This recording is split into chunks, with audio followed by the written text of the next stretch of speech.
चलो बच्चों, कहानी को थोड़ा सा आगे बढ़ाते हैं और सबसे पहले बात करते हैं एक नोट के बारे में। ठीक है, नोट है एसेंशियल एमिनो एसिड के बारे में। कौन कौन से होते हैं ये, इनको जरा देखिएगा। इसके लिए आपको ये शब्द अगर याद है तो आपका काम बन जाएगा। अभी तक आया नहीं है ये, लेकिन आ सकता है।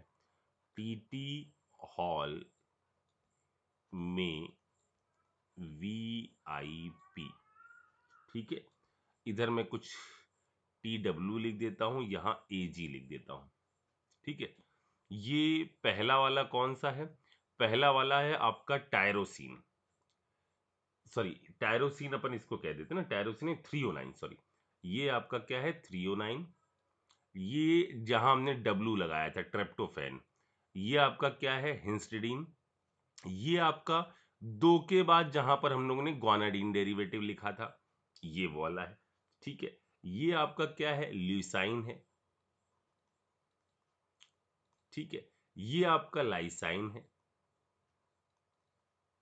M से मिथियोनाइन, V से वेलाइन, I से आइसोल्यूसाइन और P से है आपका क्या? Phenyl alanine.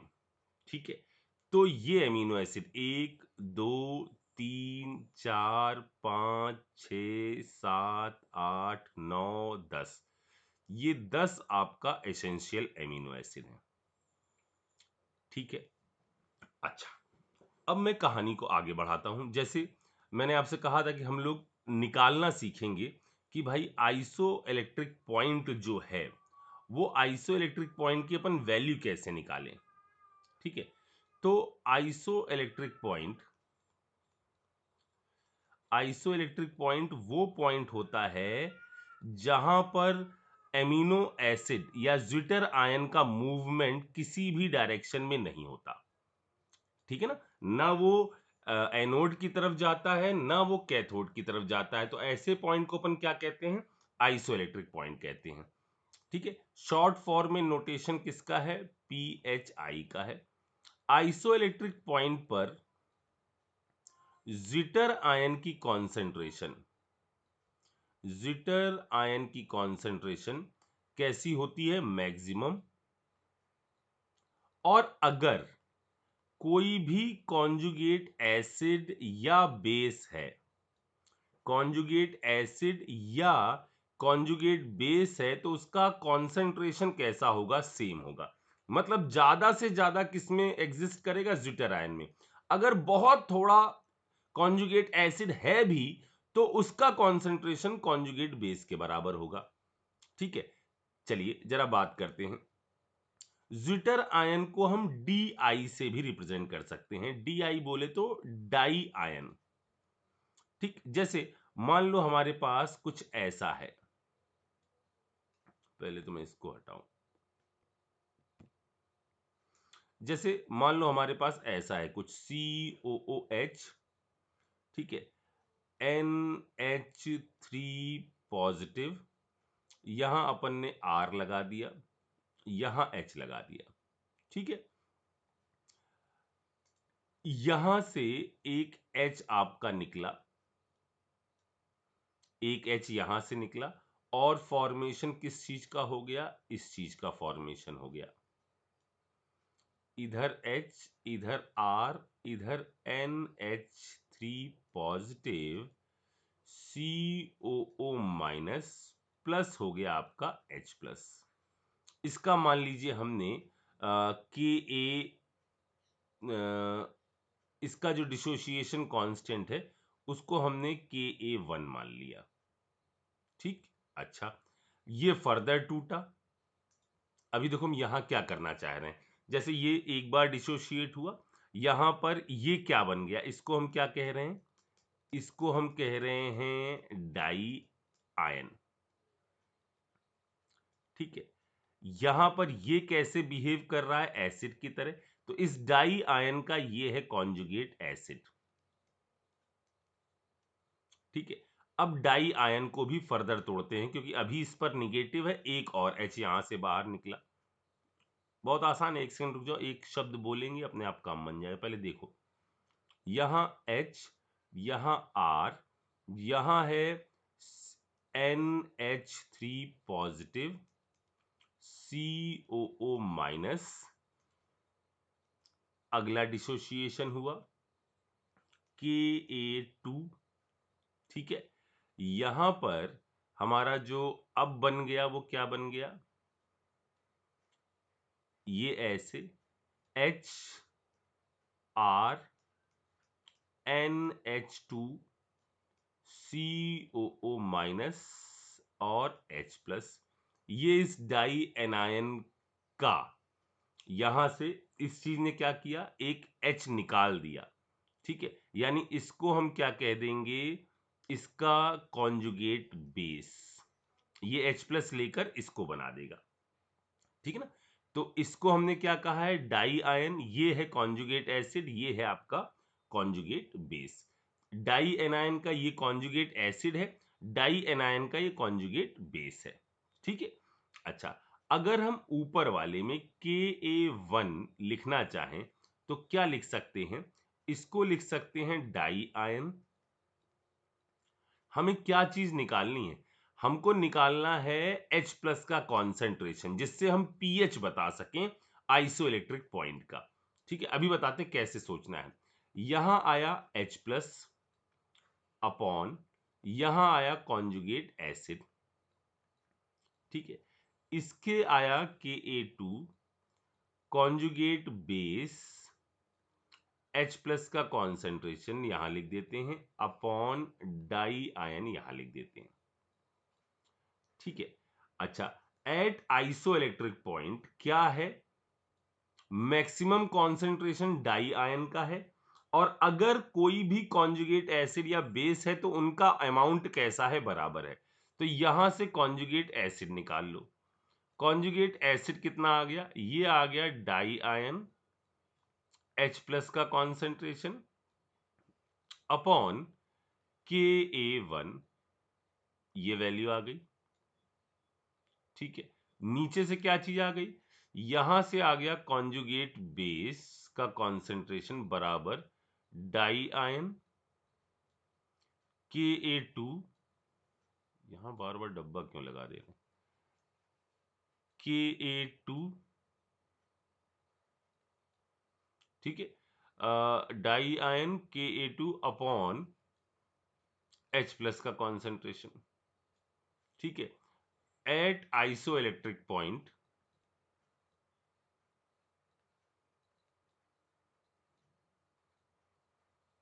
क्या हुआ, दोनों को बराबर कर दिया हमने, डाई आयन H प्लस का concentration upon Ka1 is equal to, इधर आया di ion Ka2 upon H plus का कॉन्सेंट्रेशन, ठीक है।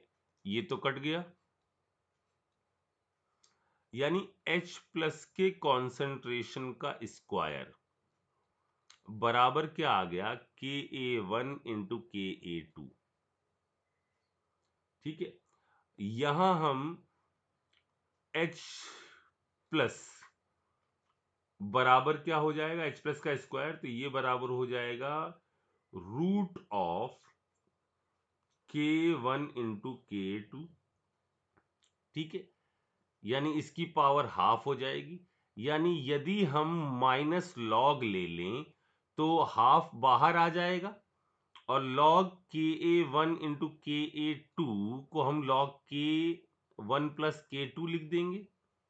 देखो, यहां आ गया लॉग ऑफ H प्लस का कॉन्सेंट्रेशन, इसके बाद इधर आ गया बराबर half of log of Ka1 plus log of Ka2, ये हो गया।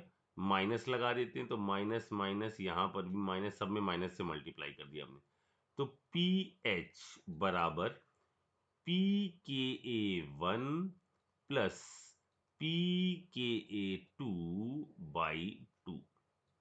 शायद ये एक्सप्रेशन आपने आयनिक में पढ़ा होगा, ऐसी चीज जो H दे भी सकती है, H ले भी सकती है, उसके लिए pH हम ऐसे बताते हैं। ठीक है, अब आइस ये क्या आया, ये आया pH ऑफ आई, यानी आइसो इलेक्ट्रिक पॉइंट का pH। अब मेरी बात सुनो यहां ध्यान से, आइसो इलेक्ट्रिक पॉइंट कैसे निकाला जाता है?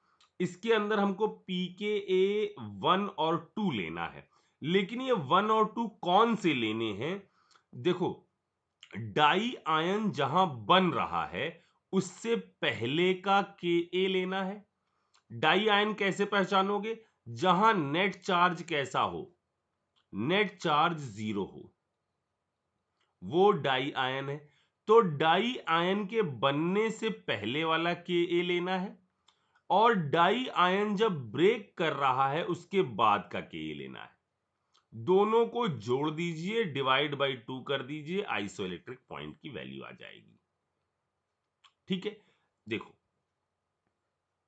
इस पूरे डिस्कशन का एक निष्कर्ष है कि आइसोइलेक्ट्रिक पॉइंट 2 के वैल्यू pK वैल्यू का सम डिवाइड बाई 2 होता है, और वो वैल्यू कौन सी चुननी होती है? वो वैल्यू वो चुननी होती है जो डाई आयन के फॉर्मेशन के पहले वाली वैल्यू हो, और जब डाई आयन ब्रेक कर रहा हो उसके बाद वाली वैल्यू हो। जैसे मैंने कहा कि हमारे पास मान लीजिए ये क्वेश्चन है, आपको यहां पर बताना है कि इसका pH आई यानी आइसोइलेक्ट्रिक पॉइंट क्या होगा। ठीक है, तो सबसे पहले क्या सोचना होगा? ये सोचिए कि पहले कौन सा H हटेगा। ठीक है, तो जिसका pKa कम, जिसका pKa कम, उसका Ka वैल्यू कैसी? ज्यादा, यानी सबसे पहले ये हटेगा। ये हटेगा, आप बार बार क्या सोचोगे कि कौन से ऐसा है जिसको हटने के बाद ज्विटर आयन बन रहा हो, और उसके बाद ज्विटर आयन जब टूट रहा हो तो 2 पीके चुनने हमको।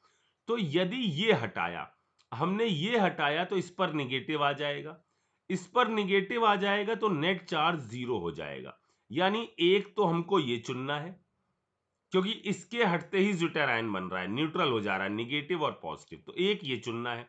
और अगला इसके बाद वाला चुनना है, तो पहले ये हटेगा फिर ये हटेगा, तो PHI। क्यों? क्योंकि इसके बाद इसका ही तो K है, तो PHI इक्वल टू क्या हो जाएगा? 2 + 4 डिवाइड बाई 2, यानी ये वैल्यू हो जाएगी 3।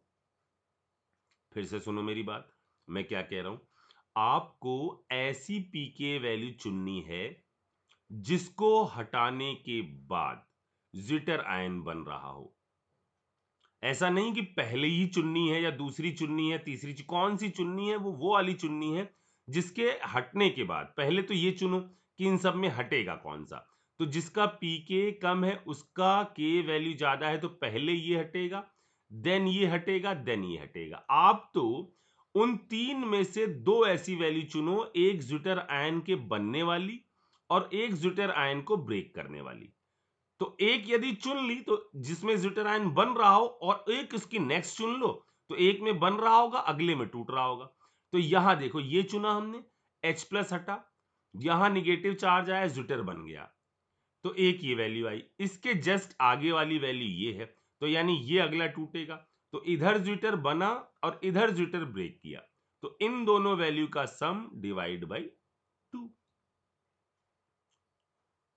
ठीक है सर, पहली और दूसरी चुननी होगी? नहीं, ऐसा जरूरी नहीं है। जैसे अगला एग्जांपल देखो, यहां सबसे पहले कौन सा हटेगा? इसका के सबसे कम है, पीके कम है, यानी के की वैल्यू, सॉरी, कैसी होगी? के की वैल्यू कैसी होगी? ज्यादा। के की वैल्यू कैसी होगी? ज्यादा। तो पहले ये हटेगा। लेकिन क्या पहला हटने से ज्विटर आयन बना? ज्विटर आयन कैसे पहचानोगे? वो आयन जिस पर नेट में चार्ज 0 हो। अगर ये हटा भी सही, तो इधर नेट में चार्ज अभी +1 का है, 1 - 2 पॉजिटिव, यानी ये वैल्यू हमें नहीं चुननी है, अभी ज्विटर नहीं बना। अगला कौन सा हटेगा? ये वाला हटेगा। जब ये हटेगा बच्चों, तो यहां क्या हो जाएगा? यहां हो जाएगा ये, NH2। क्या अब ज्विटर बन गया? हाँ, अब ज्विटर बन गया। यानी हमको एक चुननी होगी ये वाली वैल्यू और एक इसके बाद वाली वैल्यू, यानी PHI बराबर 6+4/2, यानी ये वैल्यू कितनी आ जाएगी? 5। आई बात सुनो। इसमें XYZ को अरेंज करो, मुझे बताओ कि क्या आ रहा है इसमें एसिडिक स्ट्रेंथ का ऑर्डर। इतनी बात समझ में आ गई?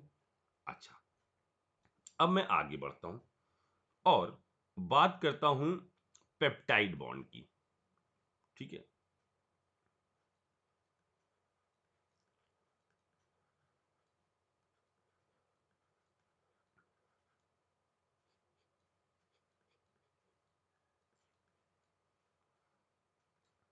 पेप्टाइड बॉन्ड जो होता है फॉर्म बिटवीन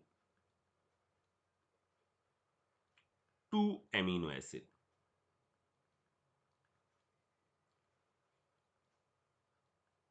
दो एमिनो एसिड के बीच में बनने वाले बॉन्ड को हम क्या कहते हैं? पेप्टाइड बॉन्ड कहते हैं।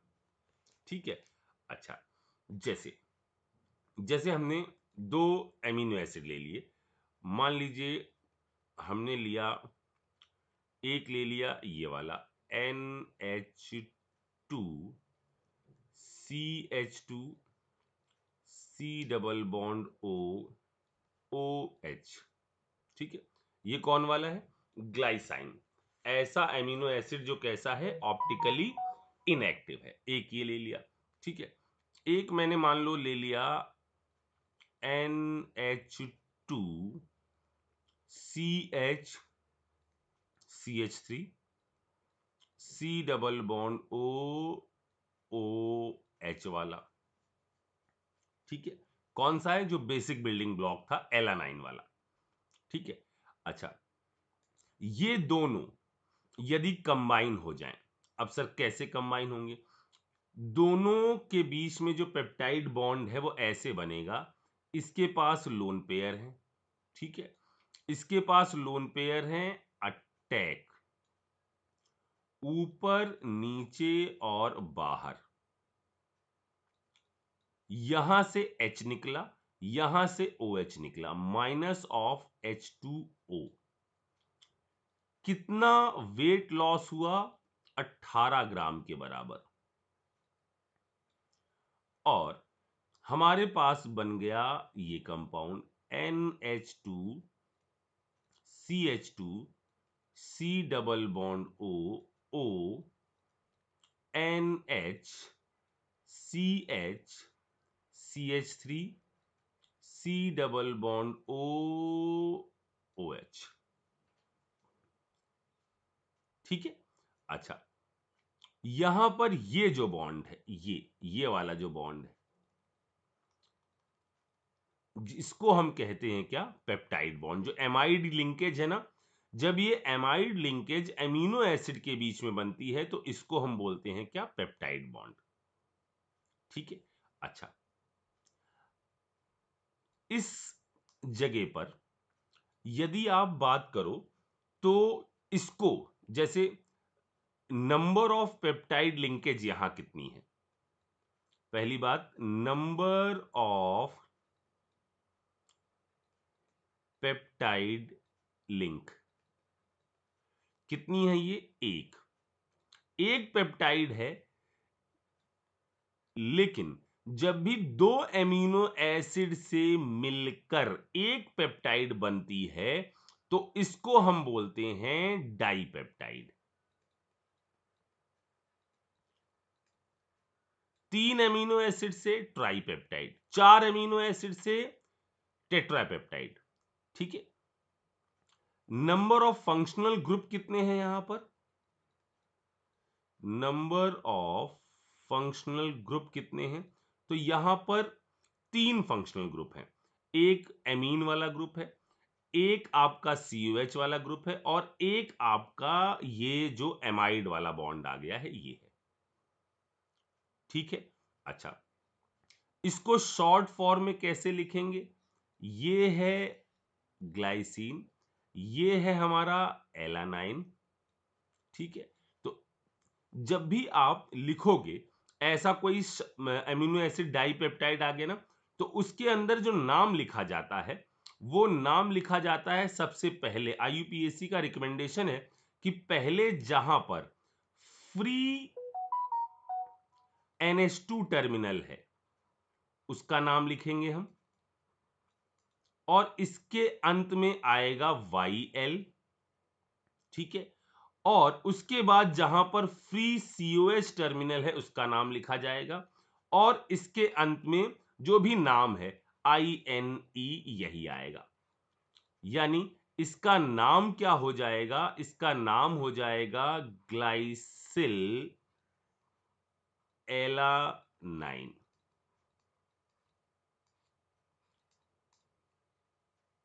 ठीक। अच्छा, अब मेरी बात सुनो। यदि मैं दो एमिनो एसिड लूं, जैसे मैंने यही दोनों लिए, ठीक है। अरे यार, ऊपर वाला मुझे हटाना पड़ेगा क्या? एक सेकंड, मैं इधर आता हूं। अभी बच्चों इस सवाल मत देखना, अभी सवाल पर बात करते हैं। यहां आ जाओ पहले।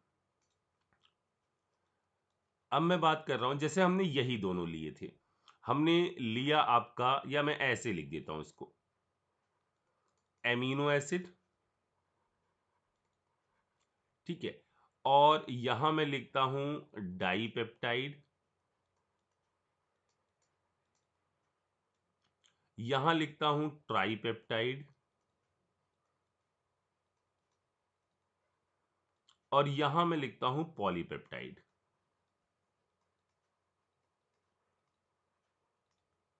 ठीक है। यदि हमारा एक ही एमिनो एसिड है, मान लो ये हमने ग्लाइसाइन ही लिया, तो ये 1 की पावर 2 जो भी डाइपेप्टाइड है, यहां 1 क्या लिख रहे हैं? 1 हम लिख रहे हैं जो जितने भी हमने एमिनो एसिड लिए। डाइपेप्टाइड तो ये 2 यहां चढ़ेगा, ट्राइपेप्टाइड यहां चढ़ेगा, पॉलीपेप्टाइड यहां चढ़ेगा, N। ठीक है। यानी यदि एमिनो एसिड ग्लाइसाइन एक ही लिया जाए, डाइपेप्टाइड बनाए जाए, तो एक ही डाइपेप्टाइड बनेगा। आजू बाजू में ग्लाइसाइन ग्लाइसिन यही हो सकता है। ट्राइपेप्टाइड भी एक ही बनेगा, पॉलीपेप्टाइड भी एक ही बनेगा। सर ये एक बनेगा मतलब क्या? अभी बताते हैं, एक सेकेंड। अब मान लो हमने दो ले लिए, ये और एलानाइन, जिसका एग्जाम्पल अभी हमने ऊपर, अब दो ले लिए ना, तो डाइपेप्टाइड कितने बनेंगे? 2 की पावर कितना? 2। ट्राइपेप्टाइड कितने बनेंगे? 2 की पावर 3। और पॉलीपेप्टाइड कितने बनेंगे? 2 की पावर n। ये तो n कितने भी जोड़ लो आप, ठीक है। सर इसको थोड़ा सा एक्सप्लेन करो ना आप, कैसे इतने बन रहे हैं? देखो बच्चों, यदि आप डाइपेप्टाइड के बारे में बात करो, तो डाइपेप्टाइड क्या क्या हो सकते हैं? ये एलानाइन, ये एक बन सकता है, ठीक है। एलानाइन ग्लाइसाइन, ये दूसरा बन सकता है। ये दोनों अलग अलग होंगे, ठीक है ना। क्यों सर अलग अलग क्यों होंगे? जरा देखो यहां क्या हुआ है। यहां हमने NH2CH2 C double bond OOH लिया है, प्लस इधर लिया है NH2CH3 C double bond OOH, ये लिया है, ठीक है। इसका अटैक इस पे किया था, वाटर रिमूव करवाया था, तो ये बना था NH2CH2 C double bond ONH CH और COH, ये बना था। इसका शॉर्ट फॉर्म में नोटेशन क्या है? ये है। अच्छा अब उल्टा देखो जरा सा, मान लो हमने एलानाइन कर दिया पहले, NH2CH3 C double bond OOH, ठीक है। इस एमिनो एसिड में ये कायरल सेंटर है, ध्यान रखिएगा, ठीक है। ऐसा आ सकता है कि कायरल सेंटर कहीं जुड़ा है, क्या है। अब हमने उल्टा बनाया, मतलब पहले एलानाइन रखा फिर ग्लाइसाइन रखा, तो क्या ये सेम चीज आएगी? यहां देखो NH2 CH2 C double bond OH, इसका करवाया इस पर अटैक, ठीक है। यहां आया NH2 CH CH3 C double bond ONH CH2 C double bond OH, क्या ये दोनों सेम है? नो नो नो, यहां इसके साथ ये ग्रुप जुड़ा है, यहां इसके साथ ये ग्रुप जुड़ा है, तो ये दोनों अलग अलग हैं। ये कौन सा है? एलानाइन और ग्लाइसाइन, ठीक है। तो ये दो बन गए। और क्या हो सकता है? और ये हो सकता है कि हम यहां क्या ले लें, ग्लाइसाइन ग्लाइसाइन ले लें और एलानाइन एलानाइन ले लें। तो इससे कितनी फॉर्म पॉसिबल हो गई? 4, ठीक है।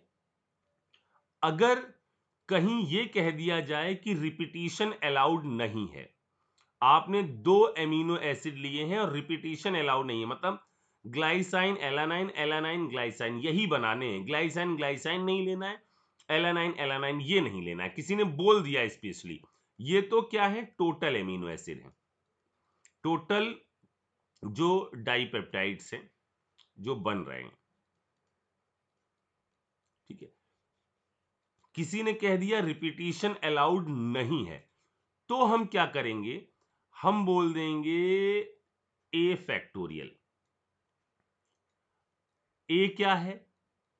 जो भी आप नंबर ऑफ एमिनो, जैसे 2 लिए हैं, 2 का फैक्टोरियल यानी कितनी वैल्यू आ गई? 2 आ गया।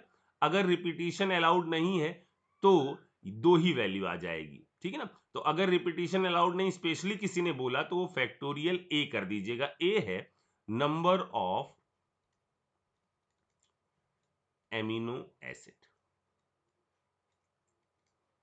इतनी बात समझ में आ गई, ठीक है। इसी तरह मान लीजिए यहां पर आपको 3 दे दिया जाता, ग्लाइसाइन एलानाइन और फेनिल एलानाइन, ठीक। फिर से अब तो समझ में ही आ रहा है, यहां पर हो जाता 3 की पावर 2 डाइपेप्टाइड में, 3 की पावर 3 और 3 की पावर n, और यदि फिर से वही रिपीटिशन नहीं अलाउ होता तो फैक्टोरियल 3। इतनी बात भी समझ में आ गई। अच्छा, एक चीज ध्यान रखना बच्चों, जैसे कहीं पर डाइपेप्टाइड ये दिया गया है, ठीक है, और इसके अंदर पानी मिलाया गया, जैसे इसके अंदर डाइपेप्टाइड दिया गया है, पानी मिलाया गया, तो डाइपेप्टाइड है ना, तो 1 मोल वाटर खर्च होगा, यानी जो 18 ग्राम आपने निकाला था ना, इससे ऊपर वाले एग्जाम्पल में कहा था 18 ग्राम बाहर निकल रहा है, यदि डाइपेप्टाइड है तो आपको 18 ग्राम ऐड करना पड़ेगा। यदि डेकापेप्टाइड है, 10 पेप्टाइड है, तो आपको 9 मोल वाटर के ऐड करने पड़ेंगे। आ रही बात समझ? जितने डाई लगाया गया है इसका मतलब 2 यहां जुड़े हैं, तो 1 वाटर मॉलिक्यूल इसमें ऐड करना पड़ेगा। अगर डेकापेप्टाइड होता 10 पेप्टाइड जुड़े होते, 10 एमिनो एसिड होते, ठीक है ना। 1 2 3 4 5 6 7 8 9 10, 1 2 3 4 5 6 7 8 9, ये वो होते 18 ग्राम यहां, 18 इधर, 18 इधर, 18 इधर, यानी 9 × 18 वाटर ऐड करना पड़ता। सर इसका यहां पर क्या यूज है? अभी आएगा, ठहरो बालक, ठीक है। अच्छा, अब थोड़ा सा इसकी थ्योरी में और कुछ नहीं है, इसकी थ्योरी में बस इतनी ही चीजें हैं। अब मैं इस पर इसके कुछ टेस्ट हैं, पहले उसके बारे में बात कर लेता हूं, फिर क्वेश्चंस पर आते हैं। टेस्ट ऑफ प्रोटीन,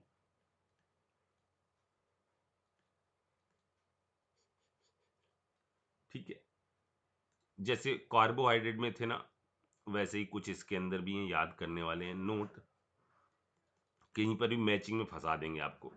ठीक है, जैसे सबसे पहला है बायोरेट टेस्ट। ये टेस्ट क्या होता है? प्रोटीन को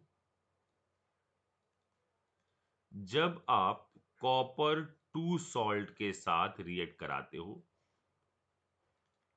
तो एक कॉम्प्लेक्स बनता है पर्पल या वॉयलेट कलर का।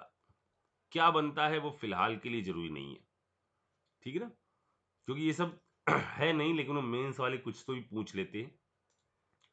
दूसरा है प्रोटीन का टेस्ट है निन हाइड्रिन टेस्ट। निन हाइड्रिन टेस्ट ये किया जाता है निन हाइड्रिन रिएजेंट के साथ। ये है निन हाइड्रिन रिएजेंट।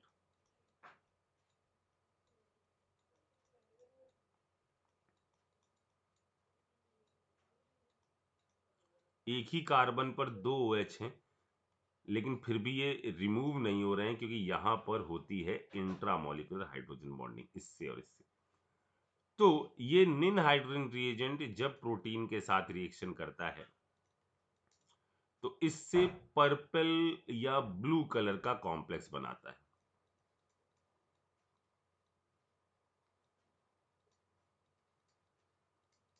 ठीक है, इसके अंदर अभी एक दो और हैं, दो और हैं। तीसरा है सेंगर्स रिएजेंट।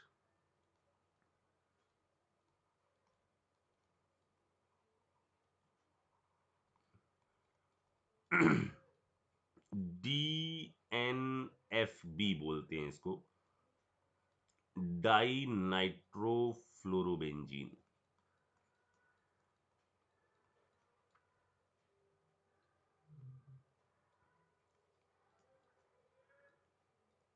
ठीक है, इसके साथ भी जब प्रोटीन रिएक्ट करता है तो इससे आपका येलो कलर का कॉम्प्लेक्स बनता है।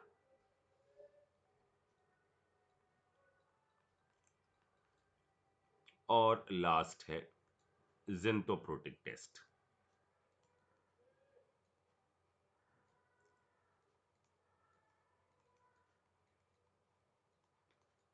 ठीक है, यहां पर ये होता है विथ कॉन्सेंट्रेटेड HNO3 और इसके साथ भी बनता है आपका येलो कलर कंपाउंड।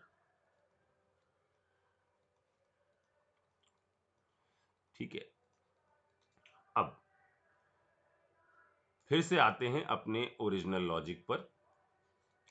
ये तो चीजें बिल्कुल ही रट्टाफिकेशन वाली है। ठीक है, अब फिर से आते हैं और बात करते हैं ऊपर वाले एग्जाम्पल पर से रिलेटेड कुछ क्वेश्चन की। जैसे पहले कहा गया है कि करेक्ट सीक्वेंस क्या है, जो इस ट्राइपेप्टाइड में आपको दिख रहा है, तो करेक्ट सीक्वेंस क्या है।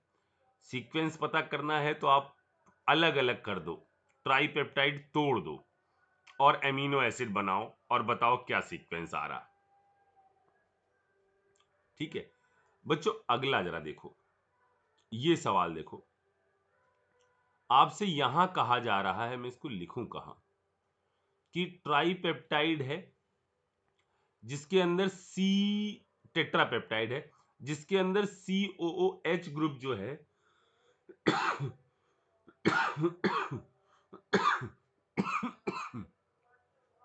COH ग्रुप जो है वो एलानाइन पे प्रेजेंट है। ठीक है, और ये प्रोड्यूस कर रहा है इन चार चीजों को, कंप्लीट हाइड्रोलिसिस हो रही है। For this tripeptide the number of ये ऊपर वाला है, the number of possible sequence with NH2 attached to chiral atom. पहले तो एक काम करना है, हमें टेट्रापेप्टाइड बनाना है जहां पर एलानाइन पर क्या चीज लगी हो, CH3COOH लगा हो। मतलब एलानाइन का ये जो बॉन्ड है ये आपका फ्री कर देते हैं अपन, ठीक है। अच्छा, और फिर possible sequence with NH2 attach to chiral center, जिसके अंदर NH2 आपका कायरल सेंटर पर भिड़ रहा हो, ठीक है। चलिए जुगाड़ लगाते हैं। पहले क्या क्या है ये देख लेते हैं। हमारे पास ग्लाइसाइन है, वेलाइन है, फेनिल एलानाइन है और एलानाइन है। ओके, चार हैं, ठीक है। चार चीजें हैं। एक तो हमारे पास क्या है, ग्लाइसाइन है, मतलब ऐसा वाला है, NH2, ठीक है। CH2 C double bond O OH, एक ऐसा है, ठीक है। एक है हमारा ऐसा वाला जिसके अंदर ग्लाइसाइन था और क्या था, वेलाइन था, ठीक है। CH3, सॉरी, अपना बेसिक बिल्डिंग ब्लॉक पर जब हमने लगाया था CH इधर CH3, ये कौन सा है, ये V वाला है, ठीक है। C double bond O OH, ये हो गया, ठीक है। अगला अगला हमारा है एलानाइन, ये है, ठीक है। और CH इधर आया CH3 COOH, ओके। और एक और है NH2CH, और यहां पर क्या है, फेनिल एलानाइन, मतलब CH2 और बेसिक बिल्डिंग ब्लॉक पर लगा था ना, बेसिक बिल्डिंग ब्लॉक पर CH2 और इधर हमने पीएच लगा दिया। अब जरा फिर से क्वेश्चन पढ़ते हैं। क्वेश्चन में कहा गया है कि हमें फ्री टर्मिनल रखना है किसका, एलानाइन का। फ्री टर्मिनल इसमें एलानाइन का रखना है, मतलब एक साइड तो हम एलानाइन फिक्स कर दें। ये हमने फिक्स कर दिया एलानाइन वाला, C डबल बॉन्ड O और OH CH3 और इधर NH2, इसका तो हमने फ्री कर दिया। तो एक चीज हम कर सकते हैं, एलानाइन इधर रख लें, ठीक है। अच्छा, कहा गया है कि हमको ऐसे सीक्वेंस बताएं जिसके अंदर NH2 जो है वो कायरल एटम से जुड़ा होना चाहिए। देखो बच्चों, अगर इसके बाजू में ये लगाया गया तब तो NH2 कभी भी कायरल सेंटर से जुड़ा नहीं रहेगा। NH ग्रुप जो है ये कभी भी, एक सेकेंड, NH2 ग्रुप कहा गया, in the possible sequence NH2 जो है वो आपका जुड़ा होना चाहिए किसके साथ, NH2 attached with chiral atom. अच्छा अच्छा अच्छा अच्छा मतलब अगर मैं इधर ये कर दूं इस साइड में, तो मुझे ये रखना ही रखना है, इसको तो मुझे फिक्स ही रखना है। इसके बाद यदि मैं ये वाला लगा, देखो, अगर मैं इधर लास्ट में मैं क्या नहीं रख सकता, लास्ट में मैं ये नहीं रख सकता, क्योंकि अगर मैंने लास्ट में ये रखा और इसका NH2 टर्मिनल इधर रहा, यानी ये वाले तो बॉन्ड बना किसी के साथ, ये वाले ने तो किसी के साथ बॉन्ड बनाया, इधर वाले ने COOH ने, इसने किसी के साथ बॉन्ड बना लिया इधर N और इस टाइप से, सॉरी, हाँ, N और इस टाइप से इसने किसी के साथ बॉन्ड बना लिया, इसके इस वाले ग्रुप ने किसी के साथ बॉन्ड बना लिया यदि, तो इसका N और आगे वाले के साथ इसने कहीं से जुड़ा हुआ है, और इधर CH2 NH2 आ गया तो NH2 जुड़ा नहीं रहेगा ना कायरल सेंटर से, मतलब इस जगह पर हम क्या नहीं ला सकते, इस जगह पर हम ग्लाइसाइन नहीं ला सकते। इधर ये फिक्स है और इधर ये फिक्स है कि इधर ग्लाइसाइन नहीं आएगा, तो क्या क्या चीजें आ सकती हैं, एलानाइन लगा लो, मैं एक बनाकर भी दिखा दूंगा आपको, एलानाइन लगा दो, ठीक है। फिर वेलाइन लगा दो, ठीक। फिर ग्लाइसाइन लगा दो, ठीक। फिर आप फेनिल एनालाइन लगा दो। यहां देखो इस सीक्वेंस में नाइट्रोजन जो है NH2 ग्रुप जो है वो जुड़ा रहेगा किसके साथ, कायरल से, क्योंकि हमने लास्ट में क्या लगाया है, देखो बीच में कहीं तो NH2 आएगा ही नहीं ना, बीच में तो जो भी NH2 में सब जुड़े रहेंगे, ये लास्ट में तो NH2 टर्मिनल फ्री रहेगा। आंसर क्या कहना चाह रहे, अरे रे मूर्ख, देखो इसको बना देता हूं मैं। यहां हमने कहा इसको तो हमको ऐसे ही रखना है, OH C double bond O CH, और इधर हमने कहा CH3, ठीक है। इसका ये NH2 टर्मिनल है, ये NH2 टर्मिनल आगे जाकर जुड़ेगा किससे, वेलाइन से। वेलाइन वाला कहाँ है, V वाला ये है, तो इसके साथ अटैच हो रहा होगा, ठीक है। NH C double bond O, आगे CH, ये ऐसा, इधर CH3, इधर CH3। फिर इसका ये जो N टर्मिनल है वो आगे अटैच हो रहा होगा किसके साथ, इसके साथ, यानी इसमें क्या आ जाएगा, C double bond O, water eliminate हुआ, NH2 और CH2, और इधर आ गया N, ये वाला। फिर ये आपका फेनिल के साथ अटैच हो रहा होगा, यानी इससे वाटर निकला होगा, तो NHC double bond O CH CH2 PH और NH2। देखो ये NH2 जो है ना, ये जुड़ा हुआ है देखो कायरल सेंटर से, तो आप यहां पर इधर क्या नहीं रख सकते, इधर आप फेनिल वो ग्लाइसाइन नहीं रख सकते, ग्लाइसाइन को बीच में ही खेलते रहना पड़ेगा। आप यहां पर क्या क्या रख सकते हो, ये रख सकते हो और ये रख सकते हो।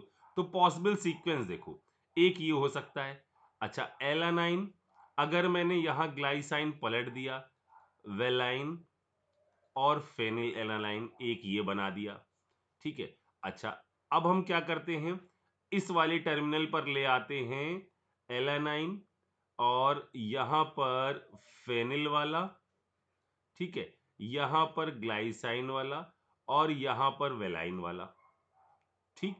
इनको और पलट लो, एलानाइन वाला, ग्लाइसाइन वाला, फेनिल एलानाइन वाला, ये चार सीक्वेंस है जो बन सकते हैं। सोचो इसके बारे में, दिमाग लगाना, ऐसे नहीं आया, ऐसा मत करना, आसान है, ठीक।